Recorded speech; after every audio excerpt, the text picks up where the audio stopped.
안녕하세요. 캔들피그와 김하백의 나불대화 시간입니다. 여러분들 혹시 더 큰 바보 이론이라는 걸 한번 들어보셨나요? 영국의 유명한 경제학자 케인즈가 이야기한 건데요. 보통 버블처럼 시장에 이상현상이 보일 때 많이 언급되는 내용입니다. 주식이든 부동산이든 자산 가격이 비정상적으로 상승하고 있을 때 가치 대비 비싸다는 걸 알고 있음에도 불구하고 비싼 가격의 자산을 계속 사들이는 투자자들이 있는데요. 이유는 단순하게도 비싸게 매입한 그 자산을 자기보다 더 비싼 가격에 누군가가 사줄 거라는 믿음 때문이죠. 더 큰 바보가 있을 거라는 믿음에서 그런 행동을 한다고 케인즈는 더 큰 바보 이론을 말했는데요. 최근에 게임스탑 주식 사례가 그렇죠. $20 남짓하는 비디오 게임 소매회사 주가가 불과 한 달도 안 되는 기간 동안 $500 가깝게 급상승하는 동안에 그 누구도 이 가격을 정상적으로 생각하지는 않았습니다. 그럼에도 불구하고 투자자 모두가 자기보다 더 비싸게 사줄 더 큰 바보가 있다는 믿음으로 주식을 매입했는데요. 결국 예측할 수 없었던 정점이 나타나고 그때서야 누가 더 큰 바보인지 확인이 되면서 폭탄 돌리기는 끝이 났죠. 그런데 생각을 한번 해봅시다. 코로나 팬데믹 상황에서 전 세계적으로 경제가 후퇴하고 성장하는 기업보다는 어려워지는 기업이 압도적으로 많은 지금 모두가 돈을 벌 수 있다면서 투자 시장에 몰입하고 있는데요. 그 결과로 지금 자산 가격의 상승세만 보면 마치 세계가 현재 초호황을 누리고 있다는 착각까지 들게 하죠. 그래서 오늘은 이 상황을 이성적으로 어떻게 바라보고 우리는 여기에 어떻게 대응해야 하는지를 제시하는 한 책의 내용을 살펴보도록 하겠습니다. 반갑습니다, 김하백님. 네, 안녕하세요. 저희가 최근에 주로 다뤘던 내용이 버블에 대한 영상이 많이 있었는데요. 오늘 내용은 이렇게 자산시장에서 가격 거품을 띄우는 버블 현상에 대해서 조금은 색다르게 보는 신선한 관점이 있어서 그 내용을 가지고 한번 소개해보는 시간을 가져보겠습니다.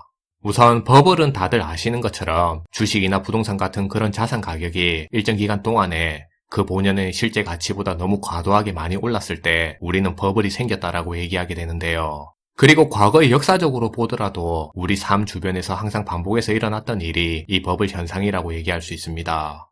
그럼 도대체 왜 이런 주식이나 부동산 같은 자산 시장에서 항상 반복적으로 버블 현상이 생기는 건지, 그리고 최근 현대 사회로 올수록 왜 이런 버블 현상이 더 빈번하게 자주 겪게 되는 건지 우리는 의문을 가질 수밖에 없는데요. 또 만약에 이런 버블 현상이 생긴다면 우리가 미리 예측은 못하는 건지, 예측 가능하다면 그 방법은 어떤 게 되는 건지 그 부분도 의문이 들 수 있을 것 같습니다. 그래서 지금부터는 이런 의문들에 대해서 하나하나 짚어보고 버블의 생태 원리에 대해서도 같이 소개해 보도록 할게요. 버블을 어떤 생물체처럼 이야기하시는 것 같은데요. 그럼 버블이 태어나고 사라지는 이야기를 한번 들어보면 좋겠네요. 네. 우선 버블은 그 현상 자체로 경제에서 일어나는 이상현상이라고 볼 수 있는데요. 마치 우리가 화재 현장을 목격하는 것처럼 한순간에 불씨를 키웠다가 또 터져버리는 일종의 이런 화재와 같은 현상을 버블 현상이라고 볼 수 있습니다. 불은 기본적으로 태울 만한 연료하고 산소랑 그리고 특정 온도 이상의 열이라는 이 세 가지 요소가 충족돼야지 불씨를 키워서 화재를 일으킬 수 있는데요.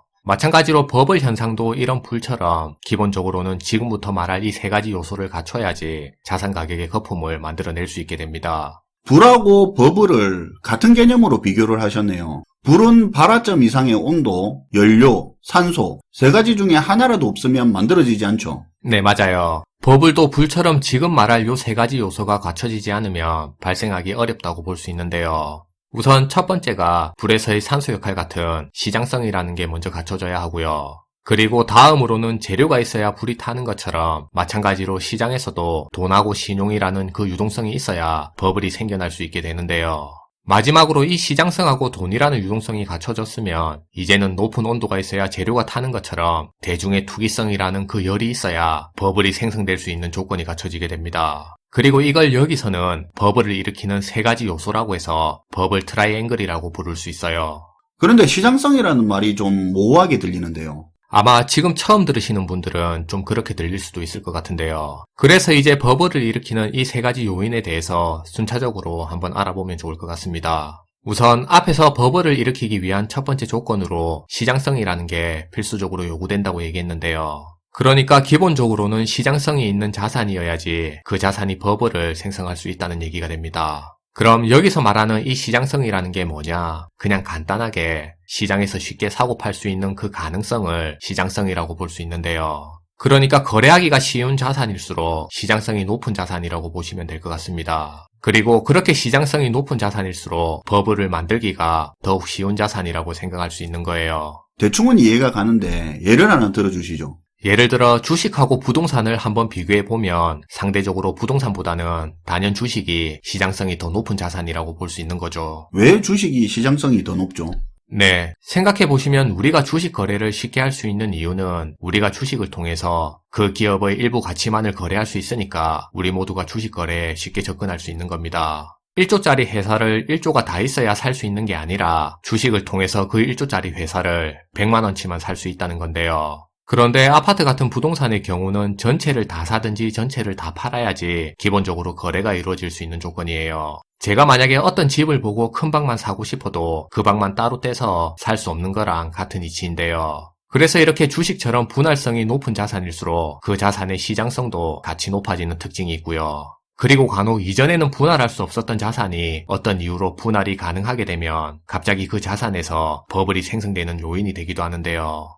예를 들어 이전에는 분할할 수 없었던 주택담보대출을 분할 가능한 모기지 증권으로 만들게 되면 그 증권은 주식처럼 분할 투자가 가능한 자산이 되니까 이전에는 없던 시장성이 갖춰질 수 있게 되는 겁니다. 우리가 2008년에 봤던 모기지론 사태가 이런 분할성이 한 요인이 돼서 버블이 생겨났던 사례라고 볼 수 있을 것 같아요. 그리고 추가적으로 이동하기가 쉬운 자산일수록 그 자산의 시장성 역시도 같이 높아지는 특징이 있는데요. 왜냐하면 어떤 자산을 이동시키기가 쉬울수록 그 자산의 거래 빈도수도 같이 늘어날 수 있기 때문에 그렇습니다. 듣고 보니까 이 시장성이라는 게 버블에서 상당히 중요한 재료네요. 문턱 낮고 서로 사고팔기 좋고 그러니까 사람과 자본이 쉽게 몰리고 버블이 증권시장에서 쉽게 생기는 게 시장성이 좋아서 그런 거네요. 그렇죠. 지금까지 시장성이라는 버블을 일으키기 위한 첫 번째 조건을 살펴봤는데요. 시장성에 이어 추가적으로 버블이 생성되기 위한 두 번째 조건에는 바로 버블의 연료가 되는 돈과 신용이라는 그 유동성 공급이 버블 생성의 두 번째 요인으로 작용할 수 있습니다. 당연히 사람들이 어떤 자산에 투자할 만큼의 충분한 돈이 있어야지 그 시장에서도 유동성이 넘쳐나게 돼서 자연스레 자산 가격이 오르는 버블 현상이 일어날 수 있는데요. 그리고 이런 유동성 공급은 은행에서 제시하는 이자율이 낮을수록 또 정부에서 통제하는 신용규제가 덜 까다로울수록 버블을 빠르게 촉진시키는 요인으로 작용할 수 있습니다. 예를 들어 저금리 상태에서는 투자자들이 자금을 끌어다 쓸 수 있는 자금 조달 비용이 낮으니까 자산 시장에서 도는 투자 자금의 규모를 대폭적으로 늘어나게 만들 수 있고요. 그리고 저금리로 인해 은행 예금과 같은 금리가 너무 낮을 경우에도 투자자들이 고수익을 쫓게 되면서 주식 같은 위험자산 쪽으로 유동성을 몰릴 수 있게 만드는데요. 버블이라는 불꽃이 활활 타오르기 위해서는 시장성과 함께 돈과 신용이라는 연료까지 갖춰야지 더욱 활발하게 타오를 수 있는 조건을 갖출 수 있게 되는 거예요. 돈과 신용이 연료나 마찬가지라고 했는데 이런 돈이 많으면 많을수록 불이 붙으면 더 크게 활활 타오를 수 있는 거네요. 네. 그리고 마지막으로 버블이 생성되기 위한 세 번째 조건은 마치 뜨거운 열기와 같은 대중들의 끓어오르는 투기 심리가 버블의 마지막 생성 조건이 될 수 있는데요. 그런데 사실 대중들의 투기 심리 같은 경우는 꼭 버블 시장이 아니더라도 기본적으로 늘 어느 정도씩은 모든 시장에 존재하고 있는 게 정상적인 현상이라고 볼 수 있을 것 같습니다. 그런데 이런 정상적인 투기 심리도 막상 버블이 진행되게 되면 더욱 활발하게 타오르기 시작하는데요. 심지어 버블이 진행된 상황에서는 수많은 초보 투자자들까지도 투기꾼으로 변모시켜서 자산 가격을 띄우는데 동참하게 만듭니다. 물론 일부의 버블이 시작되는 초기에 투자한 투자자들 같은 경우에는 버블을 통해 큰 수익을 얻어가게 되는데요. 하지만 시간이 갈수록 결국에는 많은 이들이 더 많은 투기성 자금을 끌어들이게 되면서 자산 가격을 계속 상승시키는 쪽으로 참여하게 만듭니다. 그래서 결국 자산 가격은 이러한 대중들의 투기 심리에 힘입어서 지속적인 가격 상승을 만들어내게 된다고 볼 수 있어요. 산소 역할을 하는 시장성이랑 연료 역할을 하는 돈의 투기 심리라는 열, 이 세 가지가 딱 만나서 불이 생길 수 있는 개념이네요. 이렇게 이해하니까 좀 쉽네요. 네.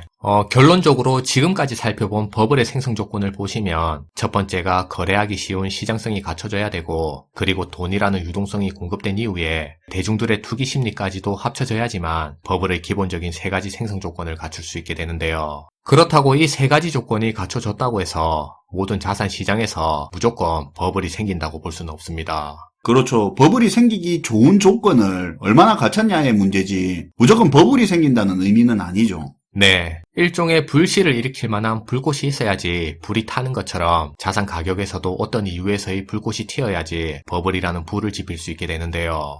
보통의 경우는 그 사회에 처음 등장하는 신기술이라든지 기술 혁신 같은 것들이 한 요인이 돼서 버블을 촉발시키는 불꽃으로 작용할 수 있어요. 90년대 후반의 닷컴 버블 같은 케이스가 대표적으로 기술 혁신이 그 요인이 돼서 버블이 생성된 사례라고 볼 수 있을 것 같은데요. 그런데 이런 신기술을 통해서 버블이 진행되는 경우에는 그 신기술 자체가 그때 당시에는 너무나도 새로운 기술이고 또 처음 접하는 생소한 기술이다 보니까 그 기술 자체를 제대로 평가할 만한 평가 지표도 없고 그래서 대부분의 전문가들도 정확한 가치 평가를 내놓지 못하게 되는데요. 그래서 종종 언론상에서도 평가하기가 힘들다 보니까 새롭게 등장한 신기술이 우리 사회를 곧장 변화시킬 것 같은 그런 희망 섞인 메시지만 쏟아내는 특징을 보이게 됩니다. 그러고 보니까 맞네요. 과거 신기술로 철도가 등장했을 때도 버블이 생겼고 자동차나 인터넷 같은 그런 신기술이 버블의 스파크를 만들었던 것 같네요. 네. 그리고 방금 말한 신기술 말고 또 다른 요인이 작용해서 버블을 일으키는 스파크 플러그 같은 역할을 할 수 있는데요. 바로 그 사회의 정부가 진행하고 있는 정부 정책이 불씨가 돼서 자산 가격의 버블을 촉발시킬 수도 있습니다. 예를 들면 정부가 금리를 낮춰서 시장에 공급되는 통화 공급량을 늘려갈 수도 있고요. 그리고 금융시장의 규제를 완화시켜서 자산시장의 시장성을 키워갈 수도 있는데요. 그게 아니면 아예 대놓고 특정 산업 분야를 찍어서 그 산업을 키워가는 정책을 펼칠 수도 있습니다. 또는 경기 부양책의 일환으로 재정 지출을 대폭적으로 늘려가는 정책을 펼쳐갈 수도 있는데요. 결국에는 앞에서 말한 이런 요인들 하나하나가 다 불씨가 돼서 버블을 촉발시키는 요인으로 작용할 수 있는 거죠. 오늘 이야기를 정리해보면 버블이 생기기 위해서는 첫 번째 시장성, 두 번째 돈과 신용, 그리고 투기심이라는 세 가지 요소가 갖춰져야 버블이 일어날 수 있는데 이게 버블 트라이앵글이네요. 그리고 여기에 스파크를 일으켜서 크게 키워버리는 부싯돌 역할을 하는 게 신기술이나 정부 정책이라는 거고요. 그렇죠. 그럼 반대로 생각해서 버블 트라이앵글에서 한 요소만 줄어들어 버리면 버블이 가라앉을 수도 있다는 이야기 아닙니까? 불도 3요소 중에서 하나를 제거하는 방법으로 진화를 하잖아요. 그렇게 볼 수 있습니다. 이 3요소 중에서 하나라도 현재 상태 이상을 유지하지 못하게 되면 자연스레 버블의 크기도 줄어들 수밖에 없는데요. 그리고 앞에서 말한 신기술하고 정부 정책 같은 경우에는 부싯돌처럼 버블의 불씨를 터뜨리는 그런 역할만 하는 거지 버블을 통제하는 역할은 하지 못한다는 특징이 있습니다. 말 그대로 부싯돌 역할만 한다고 볼 수 있는 거죠. 실제로 오늘 소개한 책 내용을 보시게 되면 지난 300년 동안에 일어나게 됐던 다양한 버블 사례를 통해서 이런 내용들을 증명하고 있어요. 오늘 내용이 버블을 예측하는 체크리스트 역할도 할 수 있겠네요. 오늘도 잘 들었습니다, 김하백님. 네, 감사합니다. 투기에 성공하려면 두 가지가 필요하다고 하는데요. 첫 번째로 정보를 생산해내는 중심에 있거나 혹은 중심에 있는 사람들하고 네트워크를 가져야 한다고 합니다. 그리고 둘째로는 주위의 관심을 불러일으킬 만한 자금력이 있어야 된다고 하는데요. 이게 없는 우리 같은 투자자들에게 저자들은 이렇게 이야기를 합니다.